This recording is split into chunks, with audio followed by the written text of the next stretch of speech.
주의 영광 드러나게 하시고 영혼 구령 사업과 선교 사역과 구제 사역이 온전히 쓰일 줄 믿사오며 이 모든 말씀 예수님의 이름으로 기도드립니다.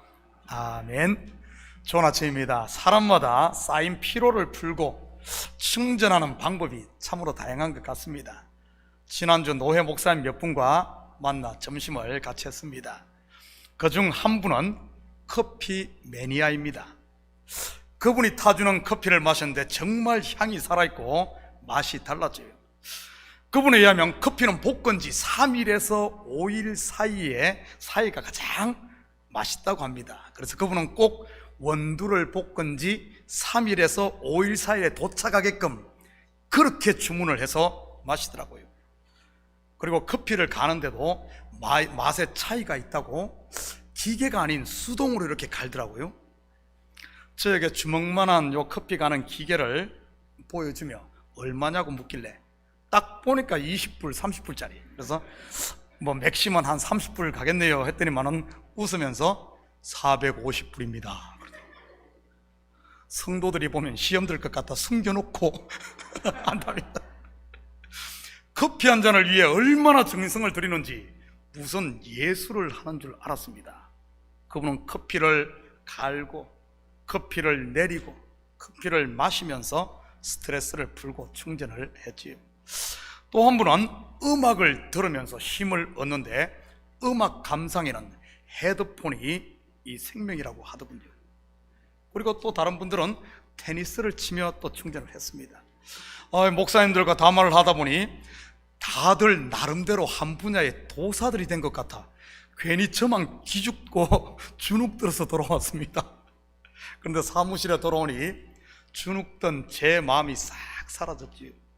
알고 보니 저도 한 분야의 매니아였다는 사실을 알게 되었기 때문입니다. 제 사무실이 책 반, 화분 반 아닙니까?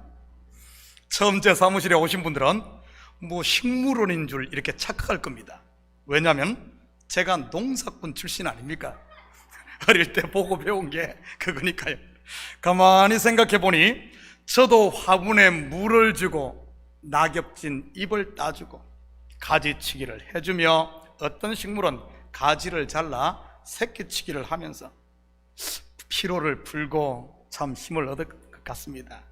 그리고 이 강대상 앞에 있는 이 화분들도 햇빛을 보게 하기 위해 제가 아침에 제 방으로 옮겼다가 저녁에 다시 강대상 앞에 갖다 놓습니다. 이게 얼마나 무거운 줄 압니까? 50파운드인데 남들이 보면 저보고 미쳤다고 할 겁니다. 왜 그래 쓸데없이 무거운 것들을 들었다 놨다 하냐고 말이지. 그런데 저는 이 무거운 화분을 들고 갈 때마다 느끼는 마음이 꼭 애를 안고 가는 것 같습니다. 이 화분 들고 갈 때면 이 녀석들이 저에게 이렇게 말하죠. Thank you, Daddy. Thank you, Dad. 특별히 요 아이비, 이 녀석은 더 얼마나 감사하는지 화분 놓을 공간이 부족해서 제 책상 앞에도 화분이 몇 개 놓여 있습니다. 그러다 보니 바로 눈앞에서 식물을 매일 관찰하게 되는데 지금 한창 워터폴 오키드 꽃대들이 지금 나옵니다. 요 앞에 있는 요 꽃핀 게 요게 워터폴 오키드거든요. 얼마 전 그 중 하나의 꽃대를 제가 실수로 부러뜨렸습니다. 얼마나 마음이 속이 상하고 미안하든지. 그런데 어제 보니 부러진 꽃대 옆에서 새순이 솟아오르더라고요. 그뿐 아니라 선인장도 키가 너무 커서 잘라주었는데 오히려 잘라주고 나니까 그 주위의 가지들이 더 많이 왕성하게 솟는 것을 보았습니다. 식물도 가지가 잘린다든지 아니면 상처를 입으면 살기 위해 본능적으로 더 생명력이 왕성해집니다. 그런데 식물만 그럴까요? 아닙니다. 살아있는 모든 생물은 다 생존 본능이 있게 마련입니다. 그러니 살아남는 것 아니겠습니까? 하물며 만물의 영장인 사람이 이 식물이나 동물만 못하겠습니까? 인류 역사를 보면 전쟁이나 아니면 기근과 같은 자연재해 후에 인구가 급격히 이 증가하고 문명이 폭발적으로 발달하는 것을 볼 수가 있습니다. 대표적인 것이 2차 대전 후에 미국의 인구 증가이지요. 일명 베이비 부머라고 하지 않습니까? 전쟁 후에 결혼이 폭증하면서 많은 출산을 하게 되고 또한 감소된 인구에 대한 불안으로 더 많은 자녀를 낳는 것 말이지요.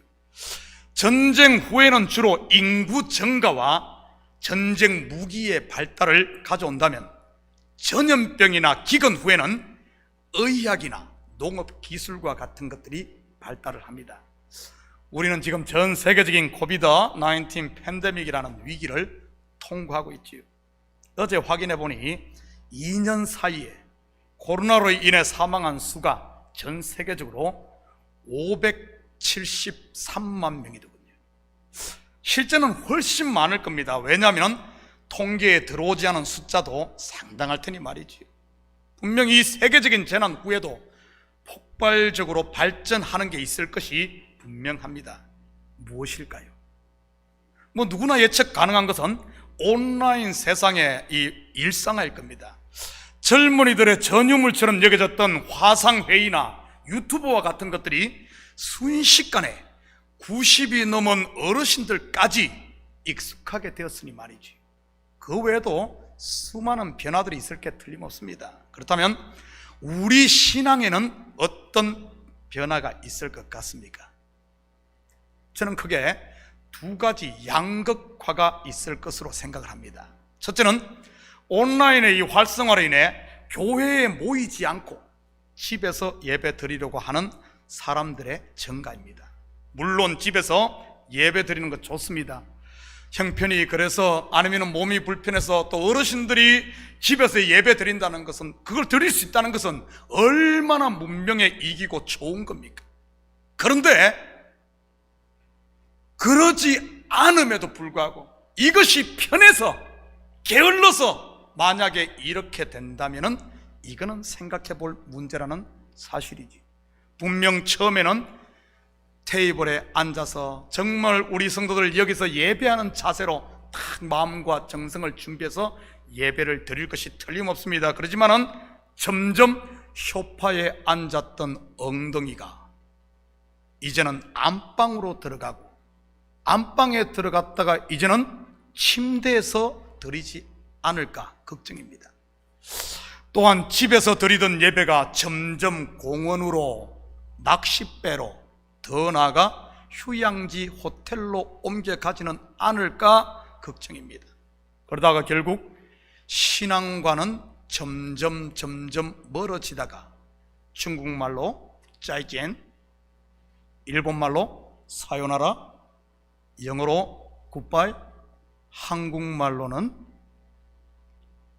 이제 가면 언제 오나, 아니면은 잘 있거라 나는 간다, 이렇게 될까 참 걱정입니다.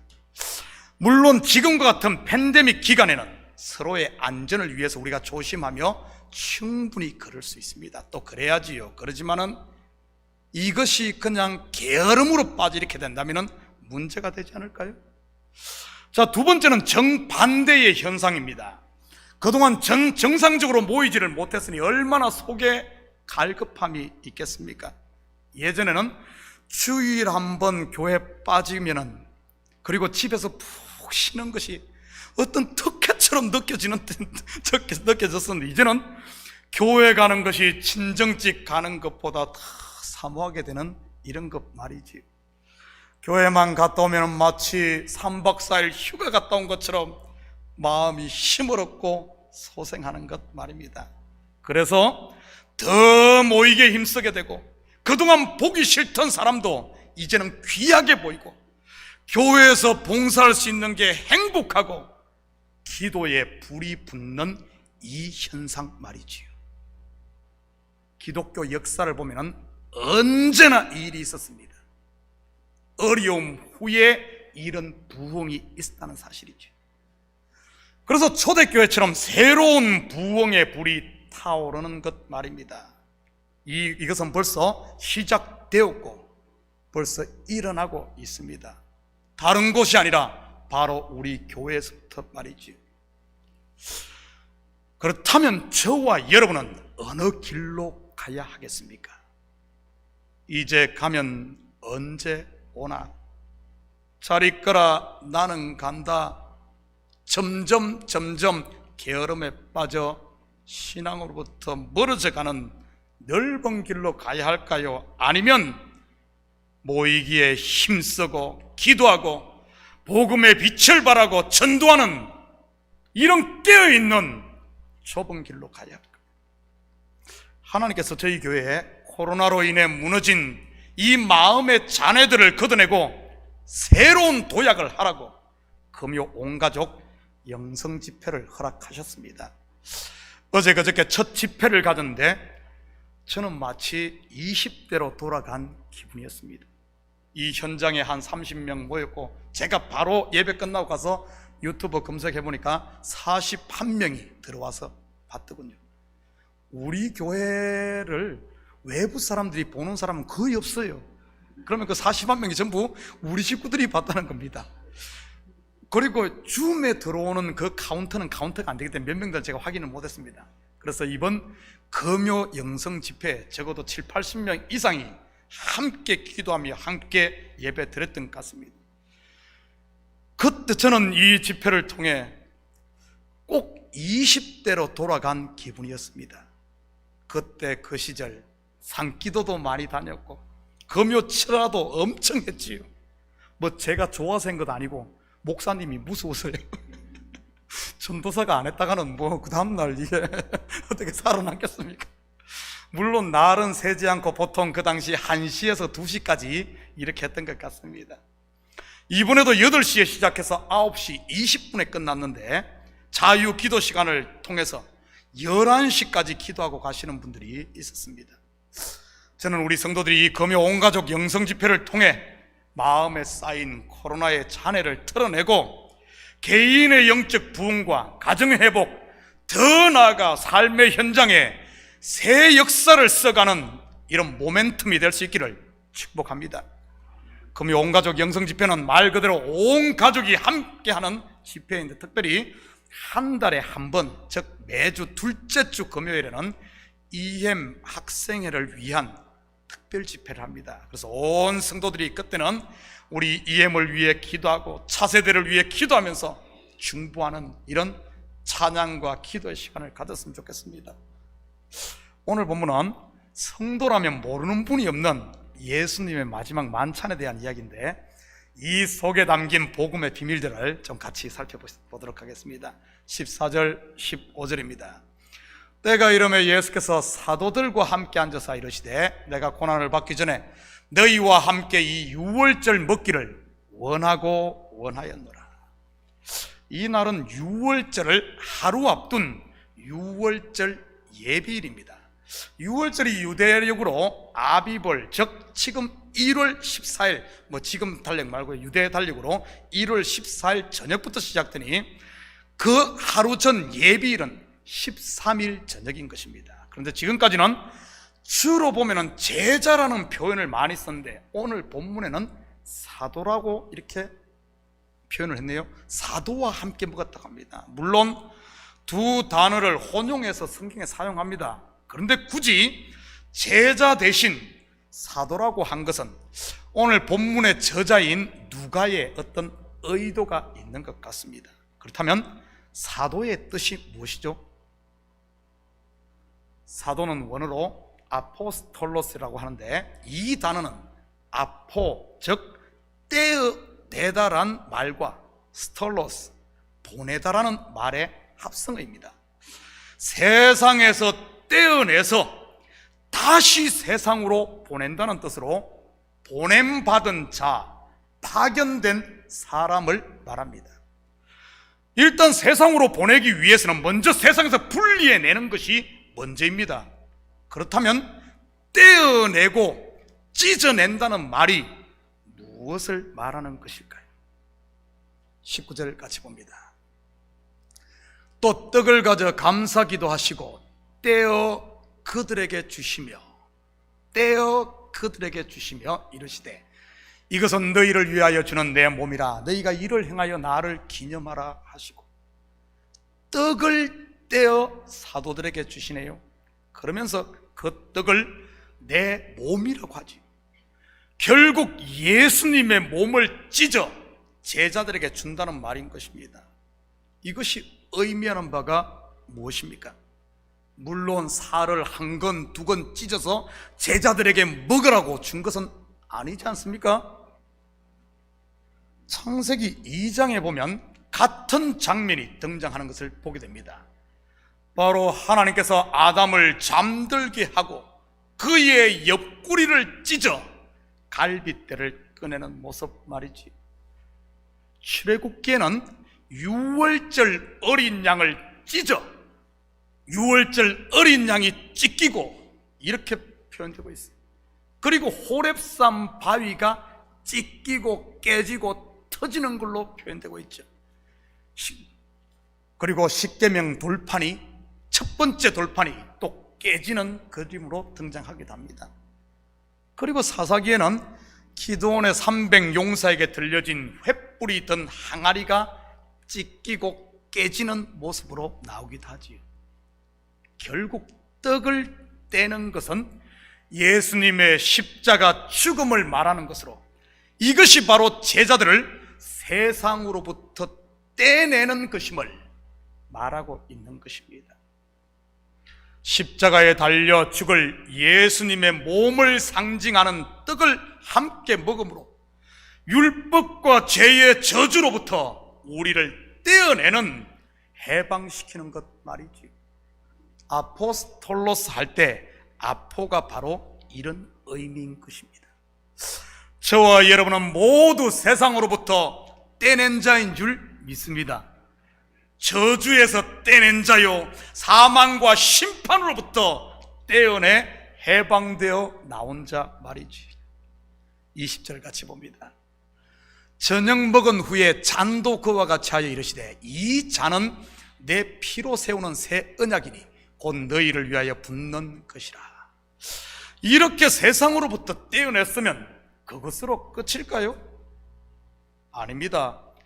저녁 먹은 후에라는 말의 실체는 십자가에 달린 후라는 이런 말입니다. 왜냐하면 떡을 먹었으니까, 예수님의 몸이 찢겼으니까, 죽었으니까 이런 의미죠.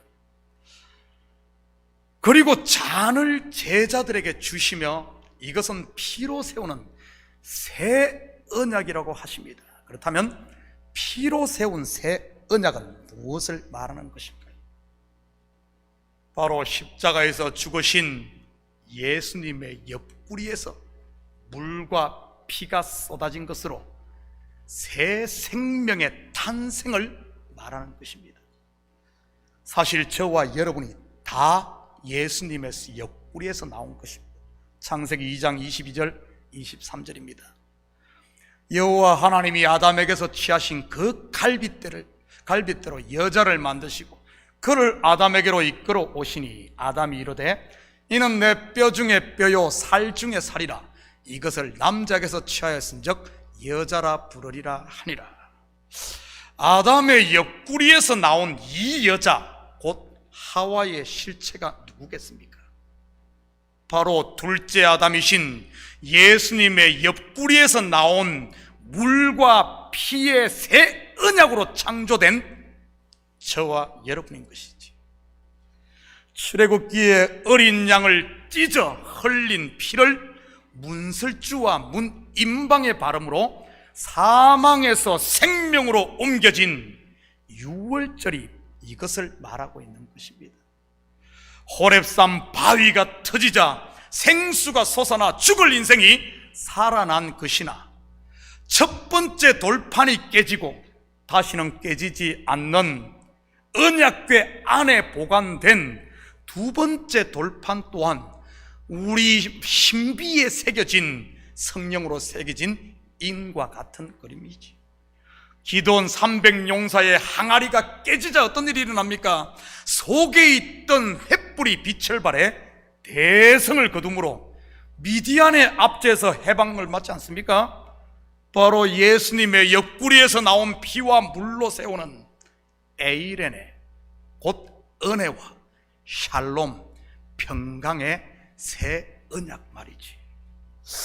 피로 세운 새 언약은 그리스도의 부활과 오순절 성령 강림으로 새롭게 탄생할 교회를 말하고 있었던 것입니다. 요한일서 5장 6절에서 8절입니다. 이는 물과 피로 임하신 이시니 곧 예수 그리스도시라. 물로만 아니라 물과 피로 임하셨고 정언하는 이는 성령이시니 성령은 진리니라.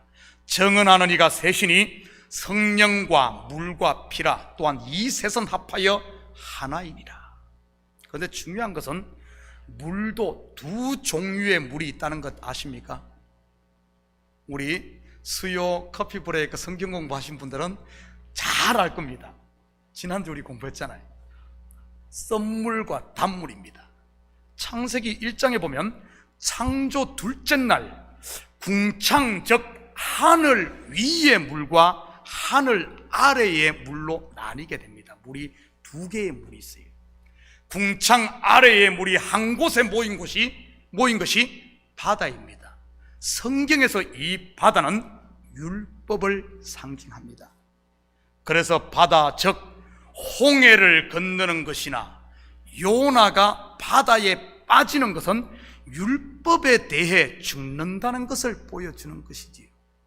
저와 여러분도 전부 여기에 앉은 분들은 다 바다에 등등한 사람들이지.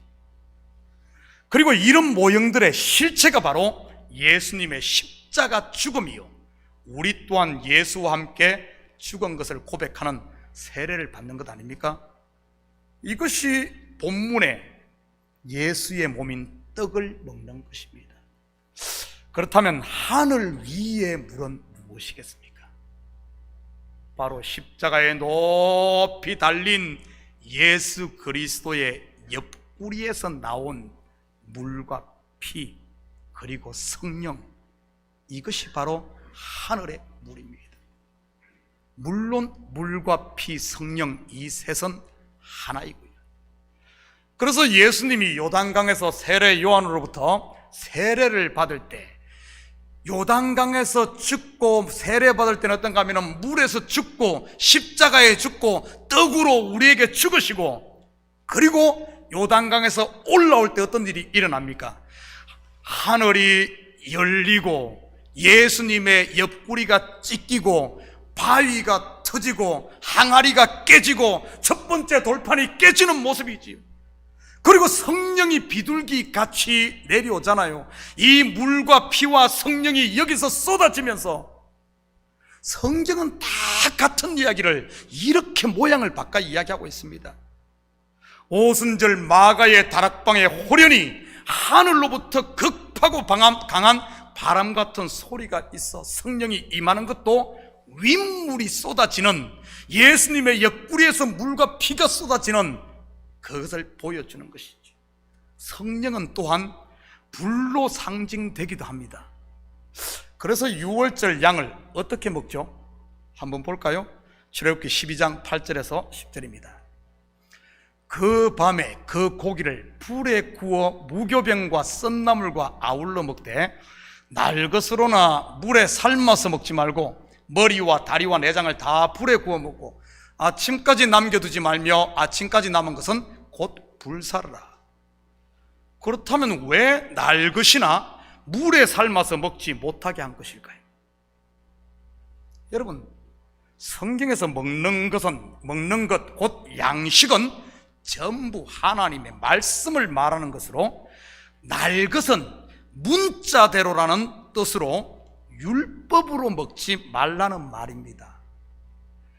유월절 어린 양으로 말미암아 거듭난 성도들, 우리 성도들은 지금 예수를 믿는 사람들은 더 이상 율법으로 하나님 말씀 먹지 말라는 거예요. 겉에서만 보지 말고 그 속에 하나님의 사랑 실체를 보라는 말입니다. 날것으로 먹으면 안 됩니다. 물에 삶는다는 말 또한 아랫물, 즉 아까라 그러니 이상하네요. 좀 전에 말했던 바다를 말합니다. 이 율법적인 아랫물, 더 이상 율법으로 먹지 말라는 말이지요. 그래서 물과 피 그리고 성령으로 거듭난 새 언약 백성인 저와 여러분은 하나님의 말씀을 이제는 진리로 먹어야지 율법으로 먹으면 안 된다는 말입니다.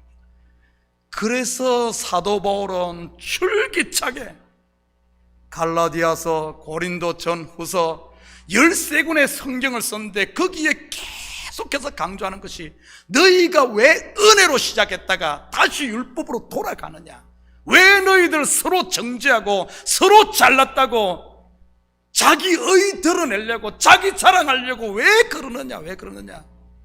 6월절 어린 양은 반드시 구워서 먹어야 돼. 왜 날것으로 먹고 왜 자꾸 삶아서 먹느냐. 여러분은 말씀을 구워서 먹습니까? 아니면은 날것으로 그냥 확 먹어버립니까? 뭐 에스키모 또 그거 하면 또 인종차별한다니까요. 여러분 구워 먹어야지 막 국 끓여 먹고 그러면 안 돼요. 뭐 회나 날것으로는 먹고 뭐 북어나 국 끓여 먹어야지 말씀을 그렇게 먹어야 되겠어요? 말씀은 불 곧 성령의 조명을 받아 겉의 것이 아닌 속의 것으로 구워 먹어야 한다는 사실입니다. 같은 그림을 우리는 예수님께서 부활하신 후 제자들에게 찾아오셨을 때, 부활하신 후에 찾아오셨을 때 모습을 통해 확인할 수 있습니다. 요한복음 21장 9절입니다. 육지에 올라보니 숯불이 있는데 그 위에 생선이 놓였고 떡도 있더라. 구운 생선과 구운 떡, 성령의 불로 요리한 진리의 음식인 것이지. 이처럼 오순절 성령의 불을 받은 제자들 또한 진리의 눈이 열리지 않습니까? 그래서 베드로가 감추어 있었던 요엘 선지자의 예언의 이 성취를 선포했던 것이고요. 바울 또한 다메섹 도상에서 예수의 빛, 곧 성령의 조명을 받자 그의 눈을 가리고 있던 율법의 비닐이 벗겨지고 진리의 눈이 뜨이게 된 것이죠. 로마서가 바로 율법의 옷을 싹 벗겨내고 진리를 드러낸 책 아닌가요? 이처럼 새 언약의 피는 물과 피와 성령을 의미하는 것으로 새로운 언약 백성이 되었음을 말하는 것입니다. 그렇다면 떡에 참여함으로 예수와 함께 죽고 피에 참여함으로 새 언약 백성이 되었으면 그것으로 끝일까요?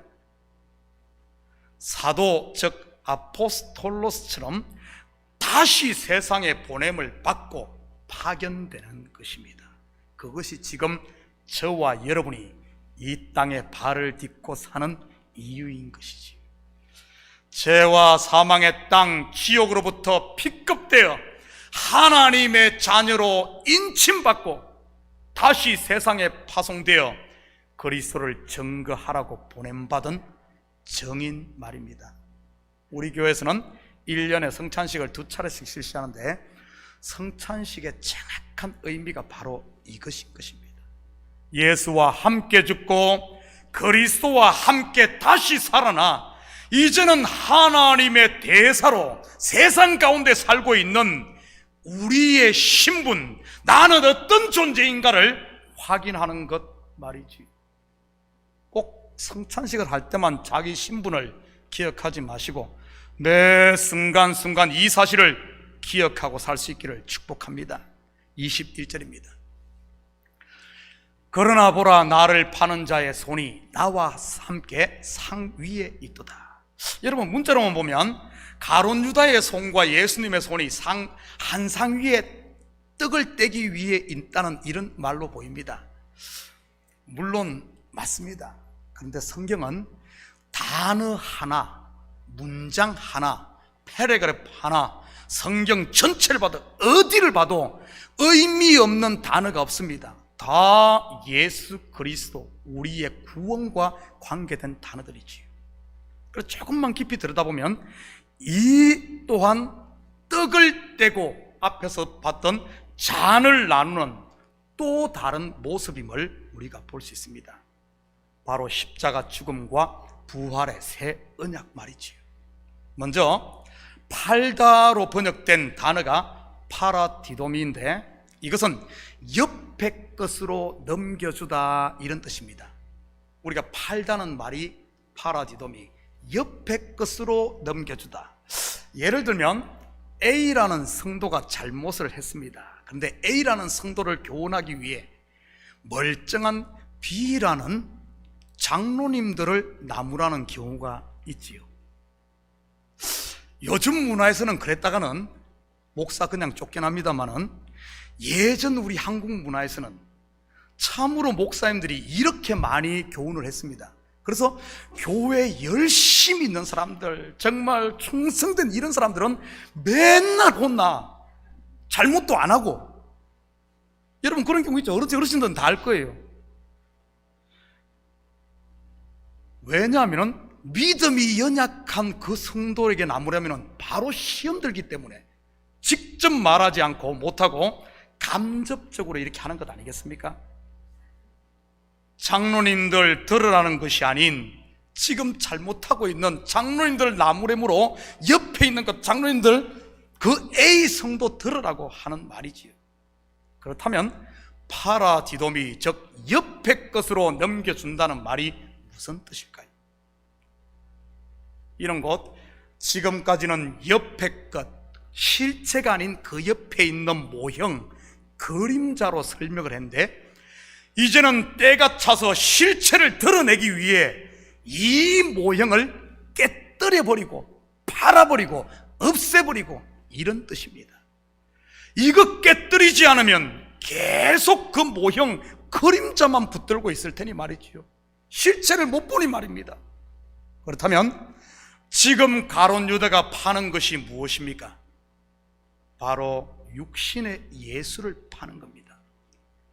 육신의 예수가 팔려 십자가에 죽어야 그 옆구리에서 물과 피, 성령, 새 언약을 세울 이 생명이 나오는 것이니까요. 이것은 우리에게도 마찬가지입니다. 우리가 전부라고 붙들고 있는 세상의 것들을 팔아야 천국을 우리가 볼 수 있는 눈이 열리고, 육신의 생각이 팔려야 영의 생각이 임하고, 우리의 인생이 팔려야 영생을 얻는 것입니다. 바로 예수님이 죽어야 그리스도로 부활하고 성령이 오시는 것 말이죠. 내가 죽어야 그리스도가 살고, 목사가 죽어야 성도가 살고, 남편이 죽어야 가정에 평안이 임하는 것입니다. 물론 어떤 가정은 아내가 죽어야 하는 가정도 있어요. 성경 말씀은 지식으로 아는 단계에 머물고 있으면 안 됩니다. 왜냐하면 말씀은 양식이기에 먹고 소화해서 그 힘과 에너지로 살아야 하는 것이니까요. 말씀이 삶이 되어야 한다는 말입니다. 여러분은 지금 예수님이 나누어 주신 떡을 먹고 있습니까? 다시 말해 매일 자기를 부인하고 있느냐는 말이지요. 자기가 부인되지 않은 사람은 절대 이 부활의 능력으로 살 수가 없고 성령의 생수를 마실 수 없기에 은혜와 평강 그리고 참된 자유를 누리지 못하는 겁니다. 그러기에 항상 갈증과 짜증, 불평과 불만으로 항상 충만한 것 아닙니까? 혹시 나는 왜 이럴까 하시며 고민하시는 분 계시다면 이 시간 떡 한 덩이씩 드실 수 있기를 축복합니다. 그리스도와 함께 죽어야 되는 거예요. 떡을 먹고 잔을 마셔야 새 언약에 참여하고 하나님의 백성이 되는 것이니까요. 그리고 상 위에 있다 할 때 이 상으로 번역된 이 헬라 원어가 트라페자입니다. 트라페자, 상. 이 말은 발이 4개인 짐승을 일컫는 단어입니다. 성경에 발이 4개인 대표적인 짐승이 무엇일까요? 낙이나 소 이런 것 아니겠습니까? 이런 4발 달린 짐승은 짐을 운반하는 데 사용됩니다. 목적지로 짐을 운반하는 짐승인 트라페자, 즉 상은 무엇을 상징하겠습니까? 바로 진리 되시는 그리스도께로 우리를 인도하는 몽학선생, 곧 율법을 말하는 것이지. 성소에 있는 떡상 또한 발이 4개로, 이 또한 하나님 말씀의 떡으로 오실 예수님을 모형하고 있는 것이지요. 사실 율법의 모든 것 하나하나가 다 이 상 트라페자인 것입니다. 진리를 모형하고 있는 그림자 말이지. 그렇다면 이 상을 어떻게 해야 할까요? 이 모형하고 있는 것, 그림자, 어떻게 해야 되겠습니까? 실체가 왔는데 엎어버려야죠. 그래서 그래야만 진리를 볼 수 있게 되는 겁니다. 그래서 예수님께서 성전에 들어가셔서 상들을 다 둘러 엎었던 겁니다. 열받아서 그런 것이 아니라 율법만 붙들고 있는 그들에게 진리가 왔다는, 참이 왔다는 것을 보여주기 위해 한 겁니다. 예수님 열불나서 그런 줄 알아요? 어디 문목사입니까? 저는 열불 받는 거예요. 여러분은 지금 상위, 즉 옛것으로 먹는 사람입니까? 아니면 상 아래의 것으로 먹는 사람입니까? 성경에 상 아래 것으로 먹는 사람이 나오죠. 누구일까요? 마가복음 7장 28절입니다. 여자가 대답하여 이르되 주여 올소이다마는 상 아래 개들도 아이들이 먹던 부스러기를 먹나이다. 이 스로보닉의 여인 어떻게 됩니까? 상 아래 부스러기를 먹은 이 여인 어떻게 되죠? 그의 귀신 들린 딸이 고침받습니다. 이 여인뿐만 아니라 부자와 나사로 비유해서도 부자는 상 위의 것으로 먹었고, 다시 말해 율법으로 살았고, 거지 나사로는 부자의 상에서 떨어지는 부스러기로 배불렸지요. 거지 나사로 엎어진 상, 떨어진 부스러기를 먹은 거지 나사로는 아브라함 품에, 상 위의 것으로 먹은 부자는 여전히 율법 아래, 죄 아래, 사망 아래, 지옥에서 고통받는 거예요. 구약에도 보면 루시라는 여인이 떨어진 이삭을 먹고 살지 않습니까? 여러분, 전부 무엇을 말하고 있는 것입니까? 바로 말씀을 상위, 즉 율법으로 먹는 자들은 결국 율법 아래에서 종노릇하고 상이 둘러 엎어져 더 이상 상위가 아닌 떨어진 부스러기 은혜를 먹는 사람, 진리를 먹는 사람은 이제 자유를 누린다는 이런 말입니다. 더 이상 상위가 아닌 떨어진 부스러기 은혜, 진리를 먹는 저와 여러분 되시기를 축복합니다. 왜냐하면 그 진리가 우리를 자유케 하는 것이니까요. 사랑하는 성도 여러분, 저와 여러분은 예수와 함께 죽고 그리스도와 함께 새 언약 아래 있는 하나님의 백성임을 잊지 마시기 바랍니다. 그래서 비록 세상에 유혹이 있다 할지라도 여러분 타협하지 마시고 게으르지 마시고 끝까지 우리의 믿음의 발걸음을 한 발 한 발 옮겨감으로 우리에게 주어진 이 대사의 사명, 순례자의 길을 잘 달려가시고 이 한 주도 여러분이 선 그곳에 보냄받은 자로 그리스도의 증인으로 이제는 우리를 통해 물과 피와 성령의 새 생명을 흘려보내며 사는 이런 복된 그리스도의 제자들, 보냄받은 자로 사는 우리 식구들 되기를 주님의 이름으로 축복합니다. 같이 기도하십시다. 사랑의 아버지 하나님, 참으로 감사를 드립니다. 우리를 그리스도와 함께 죽게 하시고, 맞습니다, 세상에 떼어내서 우리에게 성령으로 인쳐 하나님의 자녀의 신분을 주시고 이제는 세상 가운데 파송의 정인으로 살게 하신 하나님, 우리의 이 신분을 잊지 말고 어느 곳에 있든지 참으로 하나님의 자녀로, 하나님의 대사로 복음 전하는 자, 하나님의 영광을 드러내는 자, 향기를 풍기는 자로 살게 도와주시옵소서. 감사드리며 예수님의 이름으로 기도드립니다. 아멘. 찬송, 우리 다 같이 자리에 일어납니다. 우리 다 같이 자리에 일어나서 찬송 309장 우리 힘차게 찬송 드리신 후에 축도로 예배를 마칩니다. 아래층에 도시락이 준비되어 있으니까 그냥 가시지 마시고 하나씩 받아가시고요.